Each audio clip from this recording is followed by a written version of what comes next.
तृतीय अधिकरण दीवानी तथा फौजदारी कायदाओं अध्याय पहलो 57-58 मानवीय जीवन व्यवस्था બે રીતે ચાલતી હોય છે, એક કુદરતી રીતે અને બીજું માનવીય રીતે.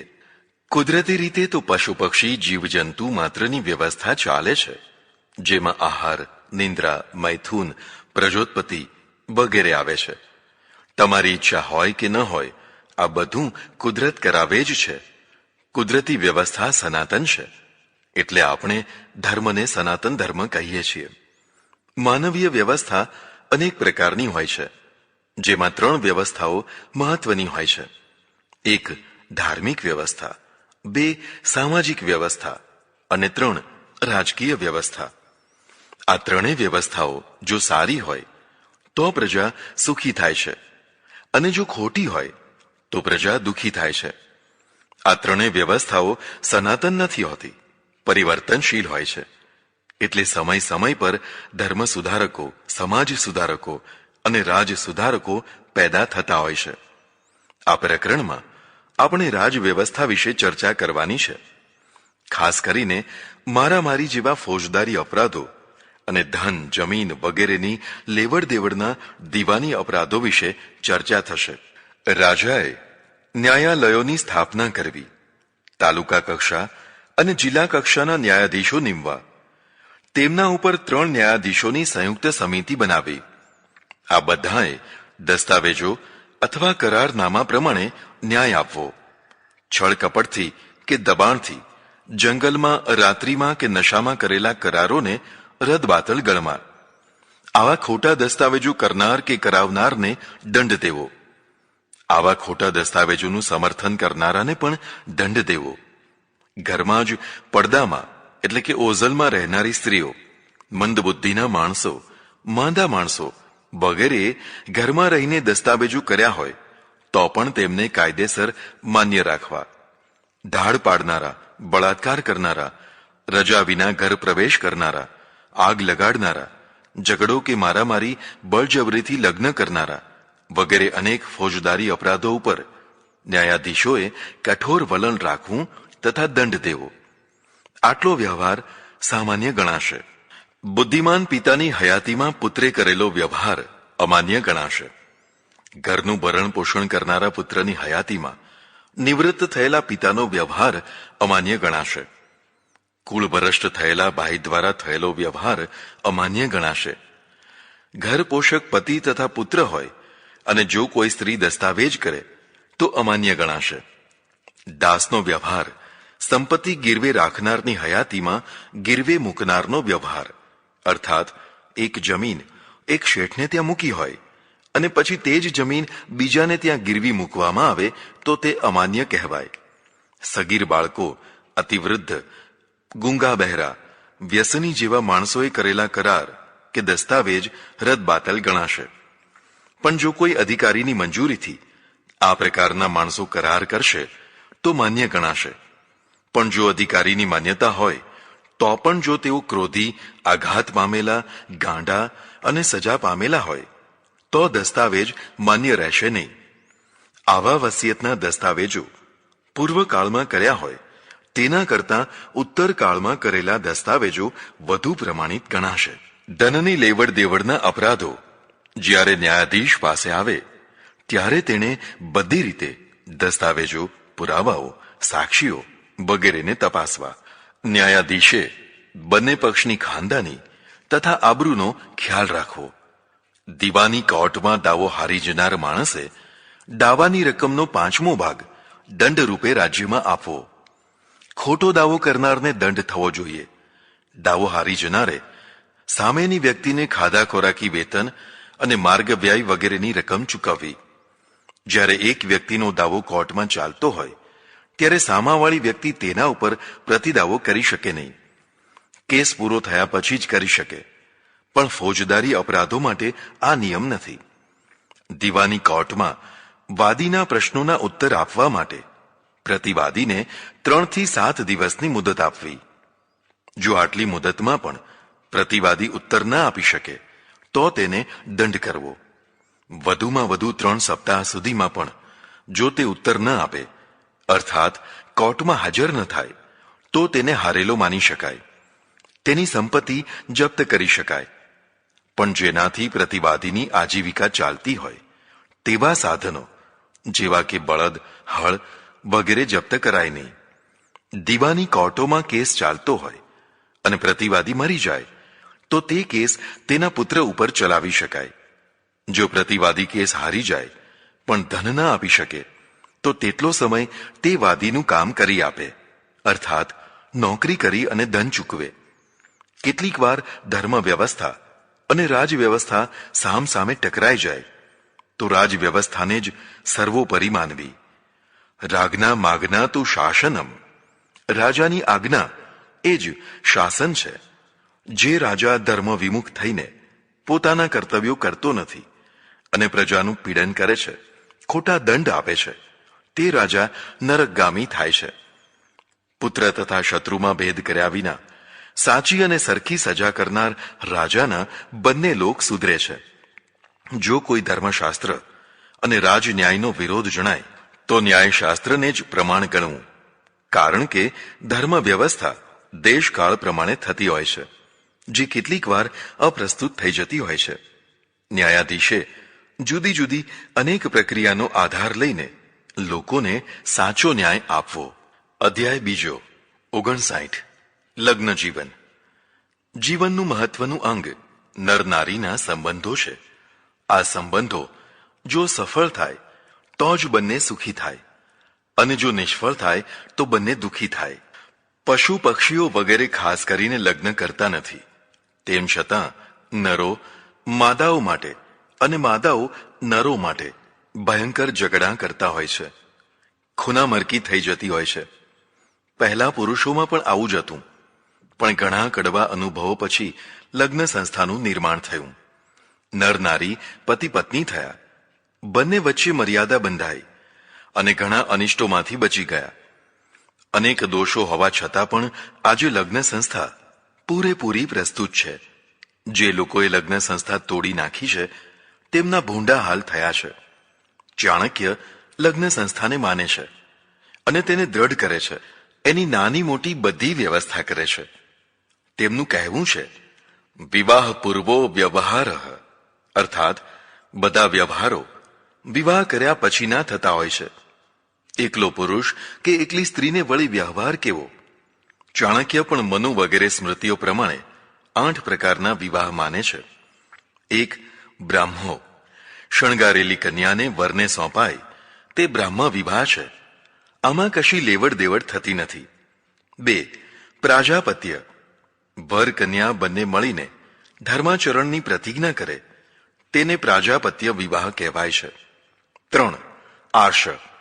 કન્યાવાળા વર પાસેથી 2 ગાયો લે તે આર્ષ છે. 4. દૈવ. યજ્ઞવેદી ઉપર પુરોહિતની સમક્ષ કન્યાદાન થાય તે દૈવ છે. 5. ગાંધર્વ. વર કન્યા બંને વડીલોની આજ્ઞા ન હોય તો પણ પ્રેમ લગ્ન કરી લે તેને ગાંધર્વ લગ્ન કહેવાય છે. 6. આસુર. જેમાં કન્યા વિક્રય અથવા વર વિક્રય થાય તેને આસુર વિવાહ કહેવાય છે. 7. રાક્ષસ. જેમાં બળજબરીથી કન્યાનું અપહરણ કરાય છે તે રાક્ષસ વિવાહ છે. 8. પૈશાચ. કન્યા સૂતી હોય અને છળ કપટથી તેને ઉપાડી જવામાં આવે તેને પૈશાચ વિવાહ કહેવાય છે. આ 8 વિવાહોમાં પ્રથમના 4 ધર્મસંમત મનાય છે, બાકીના ધર્મમાન્ય નથી. વિવાહ પ્રસંગે જે કાંઈ ભેટ મળે તે કન્યાની કહેવાય. વિવાહ વખતે કન્યાને 2 રીતે સ્ત્રીધન પ્રાપ્ત થાય છે. એક અલંકારો વગેરે અને બીજું આજીવિકા માટેની ભૂમિ, રોકડ, બેંક, સર્ટિફિકેટ વગેરે. પતિ પરદેશ ગયો હોય ત્યારે પોતાનું તથા પરિવારનું પોષણ કરવા સ્ત્રી પોતાના સ્ત્રીધનનો ઉપયોગ કરી શકે છે. દુષ્કાળ કે બીજી આપત્તિ વખતે પતિ પણ સ્ત્રીધનનો ઉપયોગ કરી શકે છે. લગ્ન પછી 3 વર્ષે અથવા 2 બાળકો થયા પછી બંને મળીને સ્ત્રીધનનો ઉપયોગ કરી શકે છે. પતિના અવસાન પછી વિધવા સ્ત્રી પતિની યાદમાં જીવન જીવવા માંગે તો તેને સ્ત્રીધન પ્રાપ્ત થઈ જાય. સ્ત્રીધન મેળવ્યા પછી જો તે પુનર્લગ્ન કરે તો સ્ત્રી ધન પાછું લઈ લેવું. જો સ્ત્રી સંતાન પ્રાપ્તિ માટે પુનર્લગ્ન કરે અને શ્વસુર વગેરે સંમત હોય તો તેનું સ્ત્રી ધન તેને આપી દેવું. પણ શ્વસુર વગેરેની ઈચ્છા વિરુદ્ધ તે પુનર્વિવાહ કરે તો સ્ત્રી ધન ન મળે. સ્ત્રીને પુનર્લગ્ન કરવાનો અધિકાર છે, પણ પુનર્લગ્ન કરનારી સ્ત્રી પૂર્વ પતિની સંપત્તિમાં ભાગીદાર ન રહી શકે. સ્ત્રી ધન માટે ચાણક્યે ઘણા વિકલ્પો મૂક્યા છે. જે સ્ત્રીને સંતાન ન થતા હોય તો પતિએ 8 વર્ષ સુધી રાહ જોઈને બીજી સ્ત્રી સાથે લગ્ન કરી લેવા. જેને મૃત બાળકો જ જન્મતા હોય, જેને કેવળ કન્યાઓ જ જન્મતી હોય તેવી સ્ત્રી ઉપર પુરુષ બીજી સ્ત્રીને પત્ની તરીકે લાવી શકે છે. પુરુષ ઘણી પત્નીઓ કરી શકે છે, પણ પૂર્વ પત્નીઓ માટે જીવન નિર્વાહની વ્યવસ્થા કર્યા પછી જ આવું કરી શકે. સ્ત્રીઓ પુત્રોત્પત્તિ માટે છે. પુત્રાર્થા હિ સ્ત્રિયઃ. જેને ઘણી પત્નીઓ હોય અને એક સાથે ઘણી સ્ત્રીઓ ઋતુમતી થઈ જાય તો પ્રથમ પત્ની પાસે વીર્યદાન કરવા જવું. રજસ્વલા પત્નીની સાથે જે સમાગમ નથી કરતો તેને દંડ કરવો. સ્ત્રીની ઈચ્છા ન હોય તો પુરુષે સમાગમ કરવો નહીં. આટલા પતિઓનો સ્ત્રી ત્યાગ કરી શકે છે. નીચ કર્મવાળો, સતત વિદેશમાં રહેતો હોય, જન્મટીપની સજાવાળો, રાજદ્રોહી, ખોની, પતિત, ધર્મ પરિવર્તન કરી અર્થાત પત્નીની સંમતિ વિના જ ખ્રિસ્તી, મુસ્લિમ કે બીજો કોઈ ધર્મ અંગીકાર કરી પોતાનો ધર્મ છોડી દેનાર. પતિ જો નપુંસક હોય તો પણ પત્ની તેનો ત્યાગ કરી શકે છે. આ રીતે વિવાહ વિશેની સમજણ આપી. અધ્યાય 3 59 લગ્ન જીવનના કર્તવ્યો. ચાણક્ય માને છે કે 12 વર્ષની કન્યા અને 16 વર્ષનો વર હોય તો તે લગ્ન કરવાની યોગ્ય ઉંમર છે. કન્યાનું રજસ્વલા થવું તથા પુરુષને સ્વપ્ન દોષ થવો એ કુદરતી યોગ્યતાની નિશાની છે. 12 અને 16 વર્ષની વયે તેઓ પુખ્ત ઉંમરના થયા કહેવાય. રાજ્યના બધા કાયદા કાનૂનોના જવાબદાર કહેવાય. પત્નીનું ભરણ પોષણ કરવું એ પતિનું કર્તવ્ય છે. પતિએ હંમેશા પત્નીનું પૂરેપૂરું ભરણ પોષણ કરવું. પણ જે પત્ની પિયરમાં જ રહેતી હોય અથવા સ્વતંત્ર રહેતી હોય તેની જવાબદારી પતિને હોય નહીં. સ્ત્રી પત્ની ધર્મનું પૂરેપૂરું પાલન કરતી હોય તો જ પતિ પાસે ભરણ પોષણનો હક ધરાવી શકે, નહીં તો નહીં. જે પત્ની પતિની આજ્ઞામાં ન રહેતી હોય, મનમાન્યું કરતી હોય, જે પતિ સાથે તોછડાઈથી વર્તતી હોય, અસભ્ય વ્યવહાર કરતી હોય, જે સ્ત્રી વિના કારણે ઘર બહાર રખડતી હોય અને પરપુરુષ સાથે ચેનચાળા કરતી હોય તેવી સ્ત્રીને દંડ દેવાનો પતિને હક છે. જે સ્ત્રી 7 ઋતુકાળ સુધી પુરુષને સંભોગ કરવા ન દે અને પરપુરુષ સાથે તેનો વ્યવહાર કરે તો તેવી સ્ત્રીએ સ્ત્રીધન આપીને પતિને બીજું લગ્ન કરી લેવાની છૂટ આપવી. આવી જ રીતે પતિ પણ પત્ની સાથે દ્વેષ રાખતો હોય અને તેના વ્યવહારથી પત્ની ત્રાસી ગઈ હોય તો પોતાના ભાઈઓ સાથે અથવા કોઈ આશ્રમમાં જઈને રહી શકે છે. પતિ જો પરસ્ત્રીગામી થયો હોય તો પત્ની તેનો દંડ કરી શકે છે. જો પતિ પત્ની બંને એકબીજાના વિરોધી થઈ જાય અને રાજી ખુશીથી છૂટા થવા માંગતા હોય તો તેમને તરત જ છૂટા કરી દેવા. છૂટા થવામાં સ્ત્રી દોષી હોય તો તેણે સ્ત્રીધન વગેરે પુરુષને આપી દેવું. આવી જ રીતે જો પુરુષ દોષી હોય તો પુરુષે પણ સ્ત્રી પાસેથી લીધેલું ધન તેને પાછું આપી દેવું. કોઈ સ્ત્રી નિર્લજ થઈને દારૂ પીએ કે ચેનચાળા કરે તો પતિ તેનો દંડ કરી શકે છે. પતિની આજ્ઞા ન હોવા છતાં પણ જો કોઈ સ્ત્રી બાગ બગીચો જોવા કે નાટક જોવા જાય તો તેનો દંડ કરવો. જો સ્ત્રી સૂતેલા પતિને છોડીને ક્યાંક ચાલી જાય તો તેનો દંડ કરવો. જો સ્ત્રી પતિને રાત્રિના સમયે દરવાજો ન ખોલીને બહાર જ સૂવાની ફરજ પાડે તો તેનો દંડ કરવો. જો કોઈ સ્ત્રી કે પુરુષ પરપુરુષ કે પરસ્ત્રી સાથે ચેનચાળા કરે, અશ્લીલ વાતો કરે તો તેનો દંડ કરવો. જો બે સ્ત્રીઓ પરસ્પરમાં આલિંગન ચુંબન વગેરે કરે તો તેમને પણ દંડ કરવો. પરસ્ત્રી અને પરપુરુષો પણ જો પરસ્પરમાં મોંઘી વસ્તુઓની આપલે કરે તો તેમને પણ દંડ કરવો. સ્ત્રી જો પતિનું ઘર છોડીને કહ્યા વિના જ જતી રહે તો તેનો દંડ કરવો. આવી જ રીતે પુરુષ પણ પારકી સ્ત્રીને પોતાના ઘરમાં લઈ આવે તો તેનો પણ દંડ કરવો. પણ કદાચ કોઈ આપત્તિના કારણે કોઈ સ્ત્રીને શરણ આપે તો તેનો દંડ થાય નહીં. આવી જ રીતે ઘરના માલિકની ઈચ્છા ન હોવા છતાં કોઈ સ્ત્રી ઘરમાં પેસી જાય તો પુરુષને અપરાધી મનાય નહીં. સ્ત્રીને સમાન જાતિનો પુરુષ બગાડી જાય તો તે પુરુષનો પણ દંડ કરવો. પણ જો તે હીન ઉતરતી જ્ઞાતિનો હોય તો સખત દંડ કરવો. જો કોઈ સ્ત્રી વ્યભિચાર કરાવવા માટે કોઈ પણ સ્થળે જતી હોય તો તેનો સખત દંડ કરવો. પણ જે ઉતરતી કોમોમાં સ્ત્રીઓ કામકાજ માટે ઘર બહાર જતી હોય તેમનો દંડ કરાય નહીં. જેમના પતિઓ પરદેશ પ્રવાસમાં ગયા હોય અને ભરણ પોષણની વ્યવસ્થા કરી હોય તેવી સ્ત્રીઓએ 4 થી 8 વર્ષ સુધી પતિઓની રાહ જોવી. તે પછી તે લગ્ન જીવનથી મુક્ત થઈને બીજું લગ્ન કરી શકે છે. જે પતિ ભણવા કે રાજકાર્ય માટે પરદેશ ગયો હોય અને ઘણો સમય લાગી જાય તેવી સ્થિતિમાં સ્ત્રી સમાન વર્ણથી સગર્ભા થઈ જાય તો તેની નિંદા કરવી નહીં. સવર્ણ તશ્ચ પ્રજાતા નાપવાદમ લભેત. સમયના મૂલ્યોનું આ ઉદારીકરણ છે. પરદેશ ગયેલા પતિના કશા જ સમાચાર ન હોય તો સ્ત્રી બીજું લગ્ન કરી શકે છે. તીર્થો પરોદો હિ ધર્મવધ ઇતિ કૌટિલ્ય. અર્થાત સ્ત્રી જ્યારે રજસ્વલા થઈ હોય, ઋતુકાળ હોય, તે વખતે પતિ જો સમાગમ ન કરે તો ધર્મવધ થયો કહેવાય. અર્થાત ધર્મનો નાશ કરવાનું પાપ લાગે.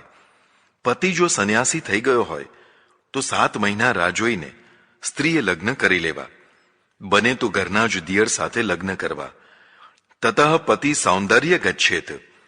ચાણક્ય દિયર વટાના સમર્થક છે.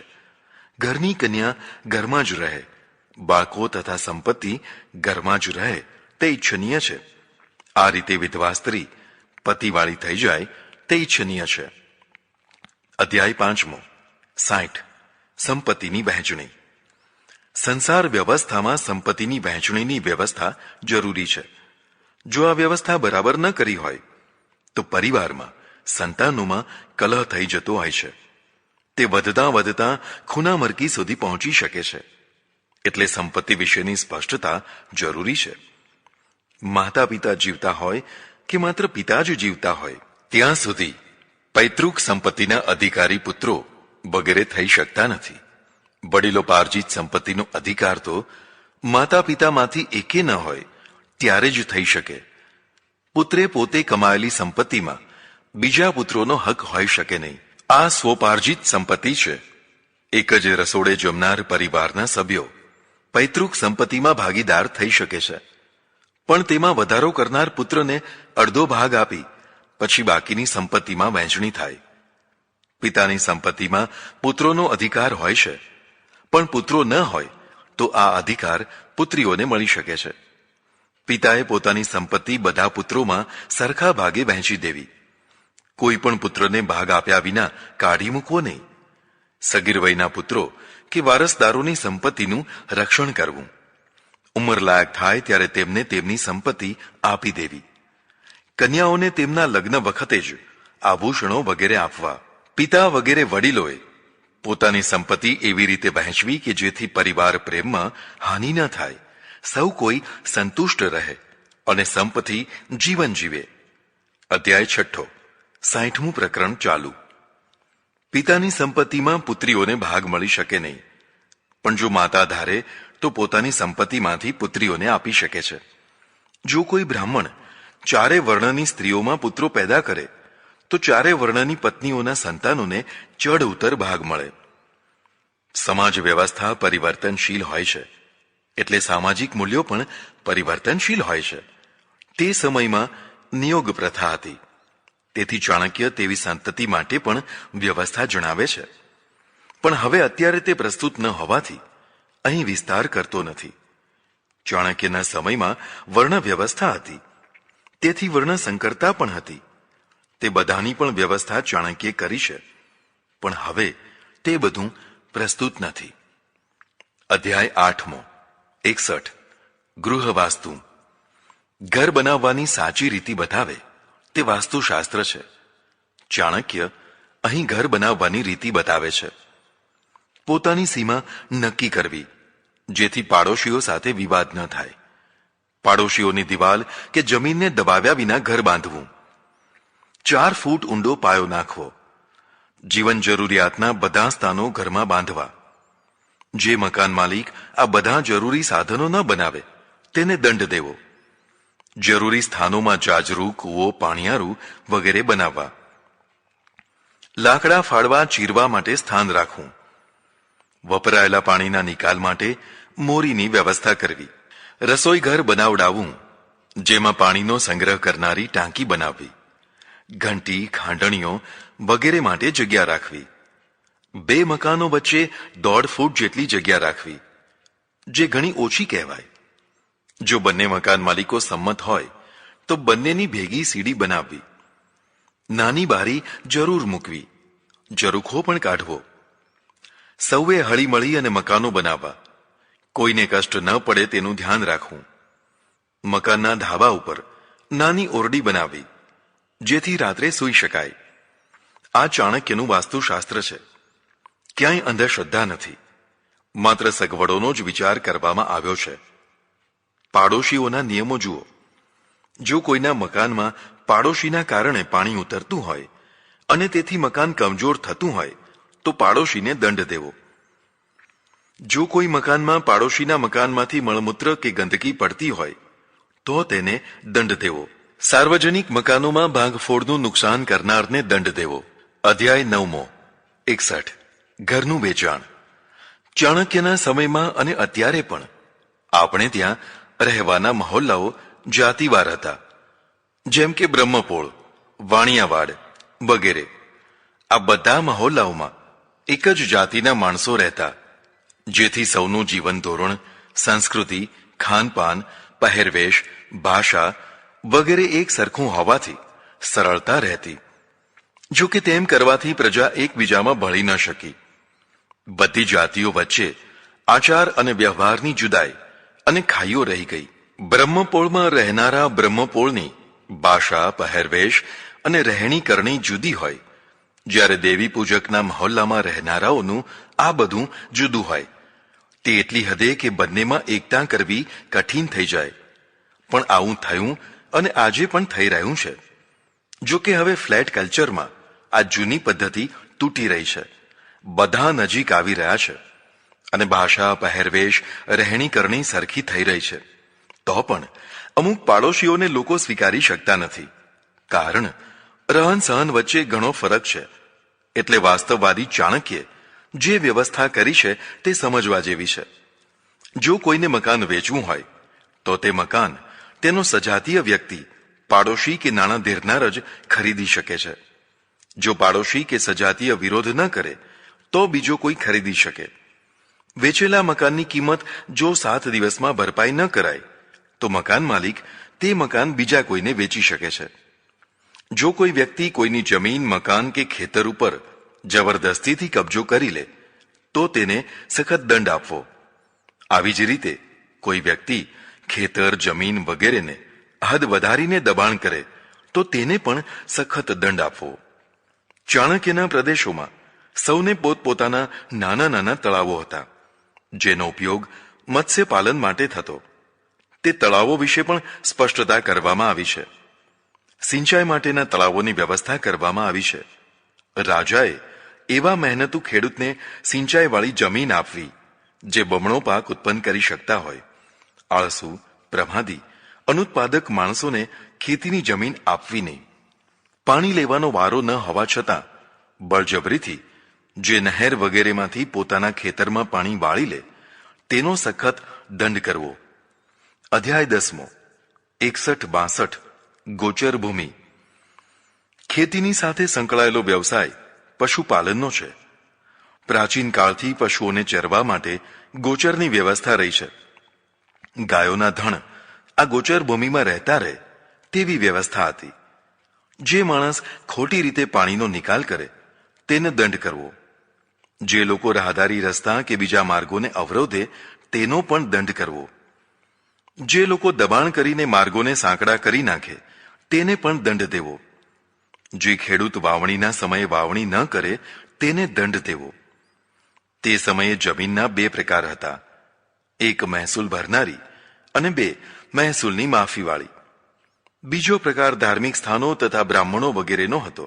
એટલે જે જમીન વેચવી કે ગીરો મૂકવી હોય તે પોતાના વર્ગમાં જ એવું કરી શકે, બીજા વર્ગમાં નહીં. પડતર જમીનને ખેડાણ લાયક બનાવીને 5 વર્ષ ખેડનારને તેનો અધિકાર આપવો. ગામમાં રહેતા ચોર, લંપટ અને માથાભારે માણસને ગામમાંથી કાઢી મૂકવાની સત્તા મુખી પાસે રહેશે. પણ તે સિવાય કોઈ નિર્દોષ માણસને મુખી કાઢી મૂકે તો મુખીનો દંડ કરવો. ઘેટાં, બકરા કે ગાય ભેંસ વગેરેની ચરાઈનો કર ભરવો પડે, પણ સાંઢ વગેરેની ચરાઈ ન હોય. ભેલાણ કરનાર પશુના માલિક પાસેથી ભેલાણથી બમણી રકમ વસૂલ કરવી. જે માણસ ગામમાં રહીને પણ ખેતી ન કરે તેનો દંડ કરવો. ગામમાં ઉત્સવ વગેરે ઉજવાતા હોય ત્યારે પોતાના ભાગમાં આવતી રકમ ન આપનારનો દંડ કરવો. કદાચ તે દંડ ન ભરે તો તેને નાટક વગેરે જોવા દેવા નહીં. જો તે સંતાઈને જુએ કે સાંભળે તો બમણો દંડ કરવો. રાજાએ દેશહિતના કાર્યો જેવા કે પુલ બાંધવા, ચેકડેમ કરવા, તળાવ બાંધવા, રાજમાર્ગ બનાવવા, ગામને સુશોભિત કરવું, ગામની રક્ષા કરવી વગેરે કામો કરવા. લોક સમુદાયનો સાથ લેવો, સૌને કામમાં લગાડવા. અધ્યાય 11મો 63 લેવડ દેવડની વ્યવસ્થા. જીવન વ્યવહારમાં લેવડ દેવડ તો રહેવાની જ. આ વ્યવસ્થા જો વ્યવસ્થિત નહીં હોય તો ભારે ઝઘડા ઝંઝટો થયા કરશે. એટલે તેને વ્યવસ્થિત કરવી જરૂરી હોય છે. ચાણક્ય તે જ કહે છે. ચાણક્ય વ્યાજને નિષિદ્ધ નથી માનતા. સેંકડે 5% વ્યાજને તે યોગ્ય માને છે. તેથી વધારે વ્યાજ લેનારને દંડિત કરવાનું જણાવે છે. ઉચિત વ્યાજ દરથી લેવડ દેવડ સરળ બને છે અને વ્યાપાર રોજગાર વધે છે. વ્યાજ ઉપર રકમ ધીરનાર જો 10 વર્ષ સુધી ઉઘરાણી ન કરે તો તેવું દેવું માફ થયેલું સમજવું જોઈએ. કરજદાર રાજ્યનો દેવાદાર હોય તો તેની પાસેથી લેણું જરૂર વસૂલ કરવું જોઈએ. સરકારે કદી પણ દેવું માફ ન કરવું જોઈએ. તેના હપ્તા બાંધીને સરળતા કરી આપવી જોઈએ. ચાણક્યે લેવડ દેવડનો કેસ ચાલતો હોય તો કોણ સાક્ષી ન થઈ શકે તેનું રસપ્રદ લિસ્ટ આપ્યું છે. ખોટી સાક્ષી આપનારને શુક્રાચાર્ય રીબાવીને પ્રાણદંડ આપવાનું જણાવે છે. ચાણક્ય સાચા સાક્ષીઓના આધારે ન્યાય આપવાની વાત જણાવે છે.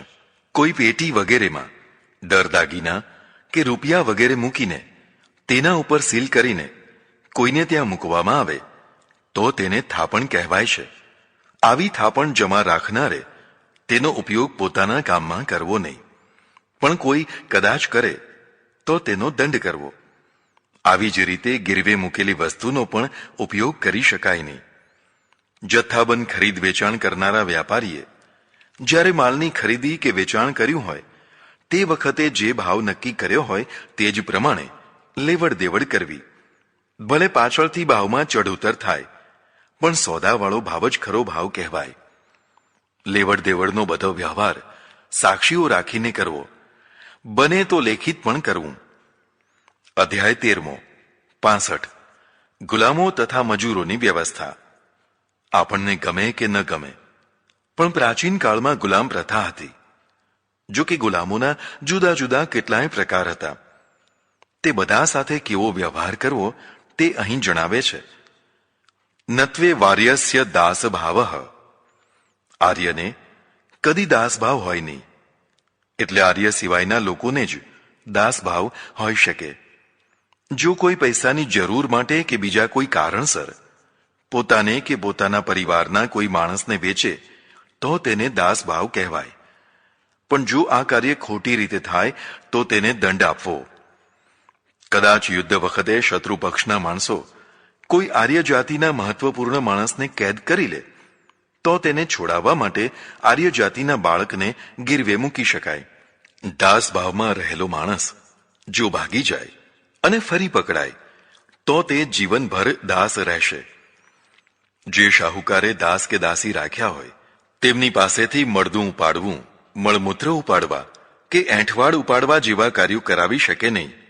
દાસી સ્ત્રીને નગ્ન કરીને તડકે ઊભી રાખી શકાય નહીં. તેની માન મર્યાદા સાચવવી જોઈએ. કદાચ કોઈ આવું કરે તો રાજા તેને ધન ચૂકવ્યા વિના જ મુક્તિ અપાવી દે. કોઈ માલિકના દ્વારા દાસીમાં સંતાન ઉત્પન્ન થઈ જાય તો તે સ્ત્રી તથા બાળકને મુક્તિ મળે.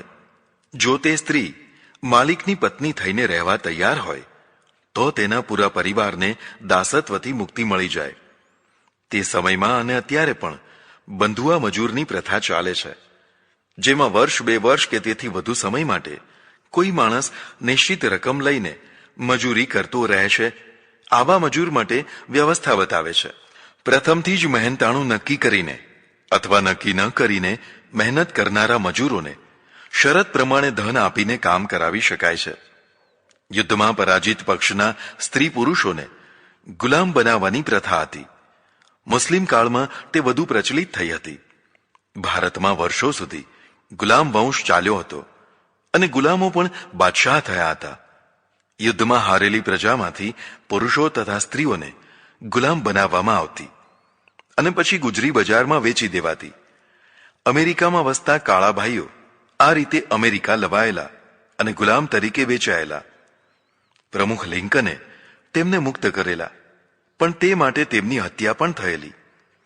બહુ પ્રાચીન કાળમાં ભલે ગુલામ પ્રથા રહી હોય, પણ તે પછી હિન્દુ પ્રજામાં આવી પ્રથા જોવા મળતી નથી.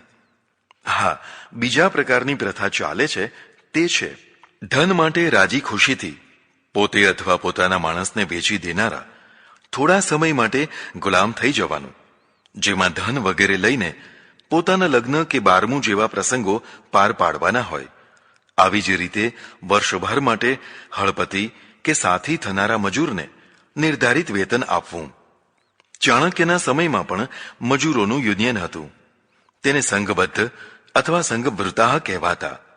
આવા સંઘબદ્ધ થયેલા મજૂરોને પણ નિર્ધારિત કર્તવ્યો તો કરવા જ પડતા. અધ્યાય 15. રાષ્ટ્રની સમૃદ્ધિ વ્યાપારથી આવતી હોય છે.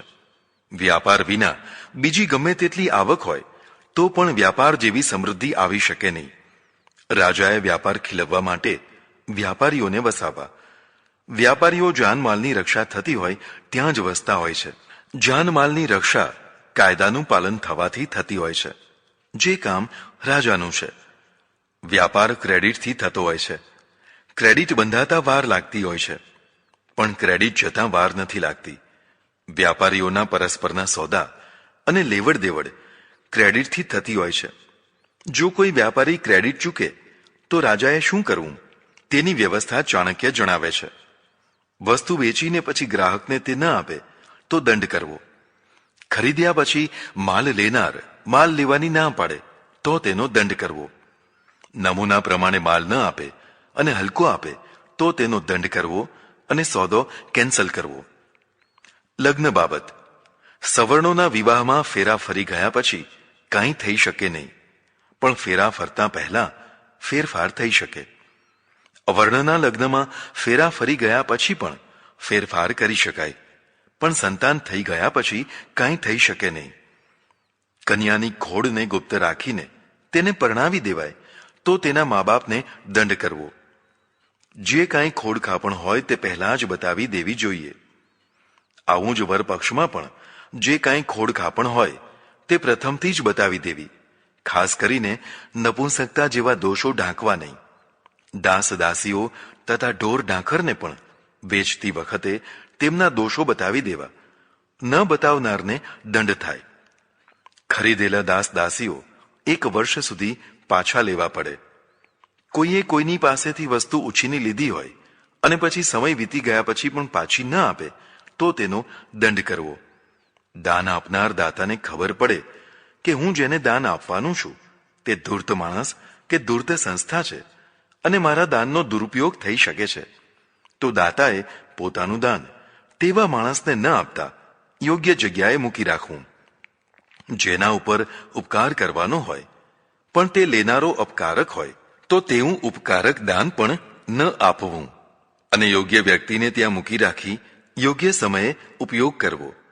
જો કોઈ માણસ અયોગ્ય માણસને કાંઈ આપવાના વચનથી બંધાઈ ગયો હોય અને પાછળથી પેલાની અયોગ્યતાની ખબર પડે તો તેવું વચન પાળવાની જરૂર નથી. તેવું દાન વગેરે યોગ્ય લાગે ત્યાં જ આપવું. હંમેશા ધૂર્ત માણસોથી સાવચેત રહેવું. જો કોઈ માણસ મેલી વિદ્યાનો ભય કે લાલચ બતાવીને કોઈની પાસેથી દાન લે તો તેનો દંડ કરવો. દાન દેવાના પ્રસંગમાં ચરસા-ચરસી કરીને રાજા કરતા પણ કોઈ વધારે દાન આપે તો તેનો દંડ કરવો. પિતાના જામીનપણાનું ધન, જુગારનું દેણું, દારૂ પીવાનું દેણું, નટ કે નર્તકને ઇનામ આપવાનું દેણું વગેરે આપવા માટે પુત્રો બંધાયેલા નથી. પોતાની ખોવાયેલી કે ચોરાયેલી વસ્તુનો પત્તો લાગે તો પણ વ્યક્તિ જાતે જઈને તે વસ્તુ પાછી લાવી શકે નહીં. પ્રથમ તેણે કોર્ટમાં જમા કરાવવી, પછી જ પાછી મેળવવી. ચોરાયેલો કે લૂંટાયેલો માલ રાજાએ ચોર પાસેથી વસૂલ કરવો, પણ જો રાજા વસૂલ ન કરી શકે તો તેવો જ માલ તેણે પોતાના ભંડારમાંથી ફરિયાદીને આપી દેવો. શત્રુના દેશમાંથી પરાક્રમ કરીને લાવેલું ધન બધા સૈનિકો અને રાજપુરુષો મેળવી શકે, પણ તેમાં દેવસ્થાનો તથા તપસ્વીઓનું ધન પાછું આપી દેવું. જો કોઈ માણસે 20 વર્ષ સુધી મકાનનો ઉપયોગ કર્યો હોય અને મકાન માલિકે તેને રોક્યો ન હોય તો પેલું મકાન પછી ખાલી કરાવી શકાય નહીં. સતત રખડતા રહેલા બાવાઓ, પાખંડીઓ, જેઓ ઉદર પોષણ માટે જ સાધુ થયા હોય તેવા લોકો ખુલ્લા મેદાનમાં રહી શકે છે, પણ પરસ્પરમાં કલહ કંકાસ ન કરે. જે અગવડો હોય તે સહન કરી લેવી, પાછળથી આવનારને જગ્યા આપવી. જો આ લોકો ચોરી, લૂંટ કે મારામારી કરે તો તેમને દંડ દેવો. પ્રવજ્યાસુ વૃથાચારાન રાજા દંડેન વારયેત ધર્મો યધર્મોપહતઃ શાસ્તારમ હન્યુપેક્ષિતઃ. અધ્યાય 17. 71. દાળ લૂંટફાટ વિશે. પહેલા વારંવાર કહેવાયું છે કે રાજાએ કાયદાની સ્થાપના કરવી. કાયદાની સ્થાપના એ જ ધર્મની સ્થાપના. કાયદો અને ધર્મ એક જ સમજવો. હા, ધર્મ વિરુદ્ધ કાયદો ન હોવો જોઈએ. રાજ્યમાં કેટલીક માથાભારે વ્યક્તિઓ કે વર્ગો મળીને લોકોને રંજાડતા હોય છે. તેમને ડાકુ લૂંટારા કહેવાય છે. આ લોકો બધાના દેખતા અપહરણ અને ધન આદિની લૂંટ કરતા હોય છે. બીજા જે ચોરી છુપીથી ધન આદિ લૂંટતા હોય છે તેને ચોર કહેવાય છે. જે લોકો ચાલાકી કરીને, છેતરપિંડી કરીને ધન પડાવતા હોય છે તેને ઠગ કહેવાય છે. આવા લોકોથી પ્રજાનું રક્ષણ કરવું એ રાજાનું કર્તવ્ય છે. જે લોકો ધાડપાડુઓ સાથે મળી જઈને ધાડ પડાવે તો તેને બોધપાઠ મળે તેવો સખત દંડ કરવો.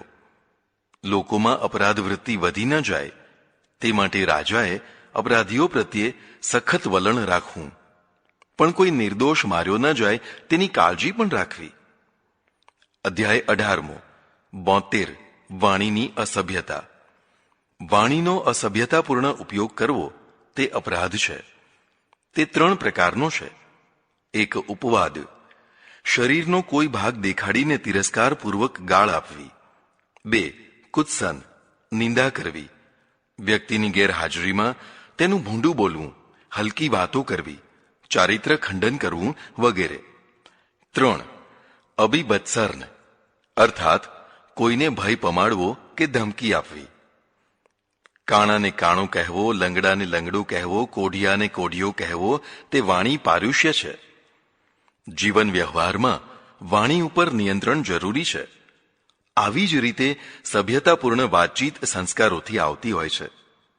સંસ્કારહીન લોકો ગલીચ ભાષા બોલતા હોય છે. તેમના પાડોશમાં રહેવાથી બાળકો પણ ગલીચ ભાષા બોલતા થઈ જાય છે. માટે તેમના સમીપમાં રહેવું નહીં. ચાણક્ય એક મહત્વની વાત જણાવે છે કે જે કોઈ માણસ પોતાના દેશ કે પોતાના ગામની નિંદા કરે તો તેને દંડ દેવો. પોતાની જ્ઞાતિ, સમાજ કે દેવાલયોની નિંદા કરે તેને પણ દંડ દેવો. અર્થાત બોલનારે સભ્યતાપૂર્વક સમજી વિચારીને સભ્યતાપૂર્ણ વાણી બોલવી જોઈએ. ઘણીવાર ઝઘડો માત્ર વાણી સુધી જ અટકતો નથી, તે વધીને મારામારી સુધી પહોંચી જાય છે. આવી મારામારી કરનારનો દંડ બતાવે છે. મારામારીની 3 કક્ષાઓ છે. 1. સ્પર્શ કરવો. સામેના માણસના શરીરે હાથ અડાડવો. તે પણ મારામારીનો એક પ્રકાર છે. કેટલીક વાર મારામારી કરવા નહીં, પણ અમસ્તો જ હાથ અડાડીને વાત કરવી તે પણ અસભ્યતા જ કહેવાય. એટલે સભ્ય માણસે કોઈને સ્પર્શ કર્યા વિના જ થોડે દૂરથી વાત કરવી. 2. કોઈને મારવા માટે હાથ ઉગામવો કે લાકડી ઉગામવી તે પણ મારામારીનો પ્રકાર જ છે. 3. કોઈના ઉપર પ્રહાર કરવો, નાભીથી નીચેના ભાગે સ્પર્શ કરવો, કાદવ, થૂંક, રાખ કે માટી લગાડે તો તે પણ મારામારી જ કહેવાય. મોઢા ઉપર મેશ ચોપડે, જમીન ઉપર પછાડે, ધસડે, માણસને મારી મારીને અધમું કરી નાખે તેને સખત દંડ કરવો. હાથ પગ તોડી નાખે કે લોહી કાઢે તો તેને પણ દંડ કરવો. અંગભંગ કરનાર વ્યક્તિને સખત દંડ કરવો અને જ્યાં સુધી અંગભંગની દવા ચાલે ત્યાં સુધીનો બધો ખર્ચ તેની પાસેથી લેવો. મૃત્યુ નિપજાવનારને ફોજદારી કોર્ટને આધીન કરી ભારે દંડ અપાવવો. જો ઘણા માણસોનું ટોળું મળીને કોઈને મારે તો ટોળામાંની પ્રત્યેક વ્યક્તિને સખત દંડ આપવો. નગરના બાગ બગીચાના પુષ્પો તથા ફળો વગેરે તોડનારને દંડ દેવો. વૃક્ષો વગેરે કાપી નાખનારને પણ દંડ દેવો. અધ્યાય 20 75 જુગાર વ્યવસ્થા. રાષ્ટ્રીય જીવનમાં જુગાર રમવાનું પણ એક અનિષ્ટ ચાલતું હોય છે. તેના ઉપર સદંતર પ્રતિબંધ મૂકવાથી તેને રોકી શકાતું નથી. એટલે કાયદેસર જુગાર રમવાની વ્યવસ્થા કરવી જોઈએ અને તેનાથી સરકારને મળનારી રેવન્યુનો લાભ ઉઠાવવો જોઈએ. ઇસ્લામમાં દારૂ જુગાર બંને ઉપર સખત પ્રતિબંધ છે. તેમ છતાં મલેશિયામાં કેસિનો ચાલે છે. પશ્ચિમના દેશોમાં તથા પૂર્વના દેશોમાં વ્યાપક કેસિનોનો પ્રચાર છે. મકાઓ, હોંગકોંગ તો કેસિનોનો ગઢ છે. આ બધું સરકાર માન્ય કાયદાથી ચાલતું હોય છે. જે દેશમાં આવી વસ્તુઓનો પ્રતિબંધ હોય છે ત્યાંના માણસો અહીં આવતા હોય છે અને રમતા હોય છે. ચાણક્ય આ વિષયમાં વ્યાવહારિક છે. તેની યોગ્ય અને ઉચિત વ્યવસ્થા કરી અને રમવાની છૂટ આપવી જોઈએ. કોઈ નિશ્ચિત જગ્યાએ જ જુગાર રમાય, ગમે ત્યાં નહીં. જુગાર રમાડનારા ધૂર્ત હોય છે. પ્રાયશો હિ કિતવાહ કુટદેવીનઃ. જુગારખાનાઓ ઉપર રાજાની કઠોર નજર રહે. ગુપ્તચરો પૂરેપૂરું ધ્યાન રાખે. પાસા વગેરે સાચા હોવા જોઈએ. અહીં ઘેટાઓની લડાઈ, કુકડા લડાઈ, ઘોડદોડ વગેરેમાં લગાવવામાં આવતી બાજી પણ જુગાર છે. હા, વિદ્વાનોનો શાસ્ત્રાર્થ જુગાર નથી. ચાણક્યનું એક વિધાન જાણવા જેવું છે. પોતાના જ ગામમાં કે પાડોશમાં રહેનારા બ્રાહ્મણની ઉપેક્ષા કરીને કોઈ બહારગામથી બ્રાહ્મણોને જમવા બોલાવે તો તેનો દંડ કરવો. કોઈ માણસ ભાઈની પત્નીનો હાથ પકડે, કોઈની રખાત સ્ત્રી પાસે જાય, જે કોઈ વિધવા સાથે બળાત્કાર કે વ્યભિચાર કરે, જે પાડોશીને આપત્તિના સમયે મદદ ન કરે, શાક્ય ધર્મી, આજીવિક ધર્મી, વૃષભ, સંન્યાસી વગેરેને દેવકાર્ય કે પિતૃકાર્યમાં જમાડે તો તેનો દંડ કરવો. જે દાની હોય, તીર્થયાત્રાળુ, તપસ્વી, માંદો, ભૂખ્યો તરસ્યો કે થાકેલો, પરદેશી, ખેદ પામેલો, દીન હોય તેમનો દંડ ન કરવો. કદાચ કરવો પડે તો દયાથી કરવો.